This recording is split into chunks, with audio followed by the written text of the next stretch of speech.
All right, let's jump right in. Today, we're digging into KEI Industries' latest earnings call. Got the transcript right here, ready to untangle what's going on with this Indian cable and wire powerhouse. Yeah, there's a lot to unpack. This is a company seemingly at a turning point, making some interesting moves.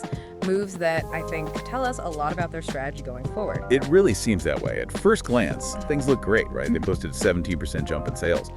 But digging a little deeper, it's not as straightforward as that. Domestic retail is definitely booming, but then you've got exports and those big institutional contracts, and those are actually lagging behind. So what's the story there? What are your thoughts? Yeah, so it's clear to me that this is a deliberate shift we're seeing from KDI. It's like instead of relying on those huge but often unpredictable projects and government contracts, they're shifting focus. They're going after, well, the steadier and more reliable demand from consumers like you and me, people buying appliances, wiring their homes, that kind of thing. So less about winning those massive government contracts and more about what? Becoming a household name. Exactly. It's about becoming the brand people think of, the go-to for all things cables and wires.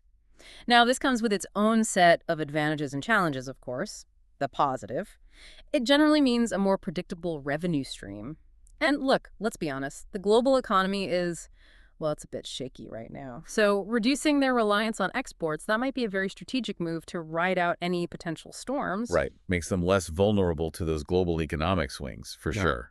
But, and I'm just like thinking out loud here, wouldn't this kind of shift also mean potentially lower profit margins? Because consumers, we're usually way more price sensitive than, say, a big corporation or the government.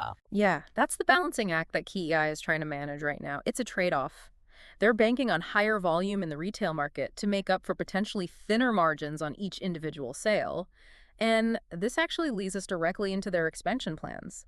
They're investing pretty heavily in ramping up production, which tells me they're pretty confident about continued high demand, particularly here in the domestic market. Capacity seems to be the name of the game for KEI at the moment. They're really pouring resources into boosting production. But before we get into the nuts and bolts of those plans, let's circle back to that dip in profit margins this quarter. They did mention it in the transcript. I have to admit, it makes me wonder if there are any red flags we should be paying attention to. It's definitely something to keep an eye on. I don't think it's time to panic just yet, though.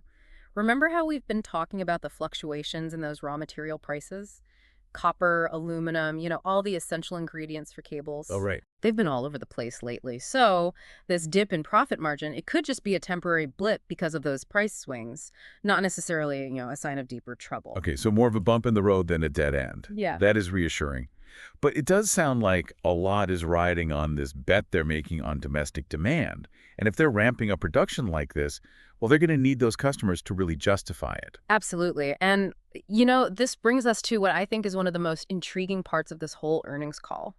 How they're actually funding this massive expansion. They surprised a lot of people by opting to stay completely debt-free. And they're doing this even with interest rates being, well, historically low. And that's where this whole expansion strategy really caught my eye. You see, instead of going down the, let's say, traditional route of taking on more debt, they decided to go all in on staying debt-free. Okay. They raised a massive amount of capital. We're talking 2,000 crore rupees. That translates to roughly 245 million US dollars. And they did it through something called a qualified institutional placement, QIP for short. All right, now you're speaking my language. Break that down for me. What is a QIP? Why would they choose that over, say, just, securing a loan? So picture this. You're KEI. You need a huge cash infusion. You need it fast to build these new factories. With a QIP, instead of going to a bank, hat in hand asking for a loan, you're basically offering a certain number of shares directly to some big investors, institutions, insurance companies, that sort of thing. Got it. It's a way to raise a lot of capital and quickly without adding to your debt burden. Interesting. So it's like they're saying, we believe in our growth so much that we're willing to kind of share a piece of the pie with you. Yeah. But even so, it still seems, I don't know, a little risky, especially in this current market, which feels, I don't know, volatile is the word that comes to mind. What's the advantage of going debt-free in a situation like this? Well, it's like this. They're choosing to build their future on, a very solid foundation. There's no burden of interest payments, no risk of defaulting on loans. It's a cautious approach. There's no doubt about that. But it does give them a ton of flexibility and resilience. If economic conditions do take a turn for the worse, they're in a good spot. Playing the long game. Okay, I see. But then doesn't that also, um, I don't know, potentially limit their growth in the short term? Like taking on some debt, even strategically, could have let them expand faster, right? That is the million-dollar question, isn't it? And, it all circles back to their confidence in the Indian market. That's what this all boils down to. They seem to be saying, we're comfortable growing at a, let's call it measured pace, organically, to maintain that financial stability. It's a bold bet, for sure. Especially given the scale of their expansion. We haven't even touched on this Sanan saga, Yeah. that massive new facility they're building. Ah, yes, the Sanand plant. This is where you really see their ambition on full display. This isn't just, throwing up another factory. It's a statement. This is going to be a sprawling complex. It'll significantly boost their production capacity. And yet, even with this massive investment, even with this, statement piece, they're already hinting that they might need even more capacity down the line in the next few years. It's like buying a bigger boat only to realize you need an even bigger ocean. Well, it tells me they have an eye on the future. They're clearly anticipating a surge in demand, which, if you think about it, is likely driven by all the trends we talked about earlier: renewable energy, infrastructure development, all those sectors. They all require a ton of cable and wire. It's like they're looking at the entire country as one giant construction site. Yeah. And, they plan on being the ones who are supplying all the wiring. But we can't forget, for all their, optimism, their success is still very dependent on those demand projections actually coming true. 100%.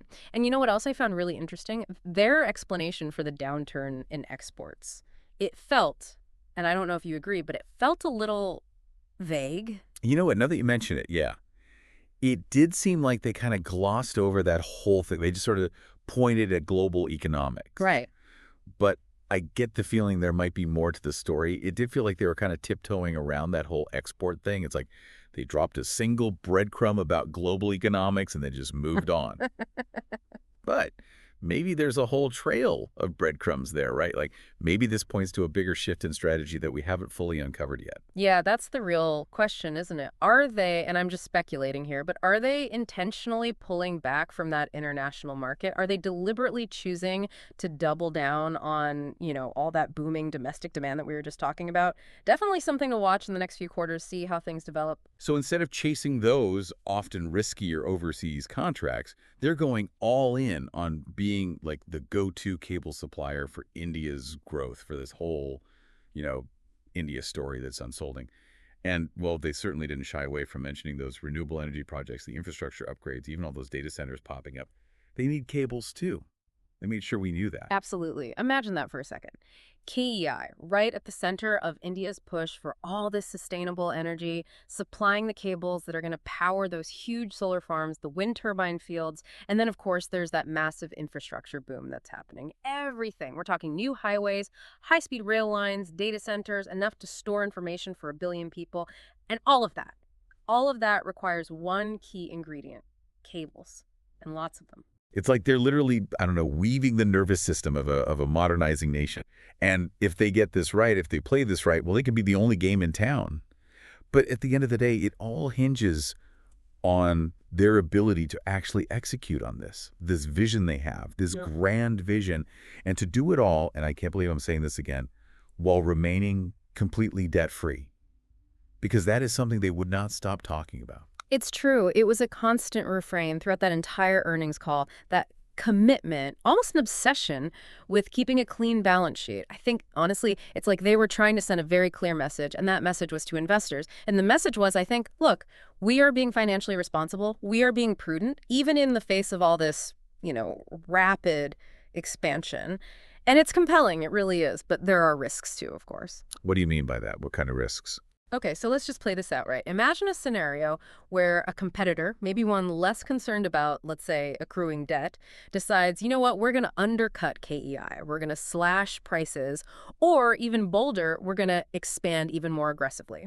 Suddenly, KEI's more cautious approach, that might limit their ability to, to respond as quickly as they need to in a market that is known for being, well, pretty cutthroat. So it's like a high-stakes balancing act. It's like they're playing chess, but everyone else is playing, I don't know, checkers. Hmm. But isn't that really what we're seeing here? Isn't that the big takeaway? KEI is making a very calculated gamble, a big one. And it's a gamble on the future of India. Their success, their entire story, it's fundamentally intertwined with India's growth story. And that, I think, is what makes this, this whole deep dive so fascinating. Because it's not just about, one company's earnings report. It's much bigger than that. It's like we're getting a glimpse, a sneak peek into the forces that are shaping the future of the entire Indian economy. If this bet pays off, if India really does become the global powerhouse that so many people seem to think it will, well, KEI is going to be right there, front and center. They'll be supplying the, let's face it, essential infrastructure for all that growth. So for everyone listening, this goes beyond just cables and wires. It's about understanding these larger trends, the forces at play here. Because these trends, these forces, they could impact, well, everything. How you invest your money, your career, even your daily life. And all of this is going to play out over the next few years. Couldn't have said it better myself. And with that, as we wrap up this deep dive, the question I want to leave you with is this. What does KEI's confidence in India tell you? What does it tell you about the opportunities, sure, but also the challenges that are on the horizon, not just for India, but really for all of us? I think that's something we're thinking about.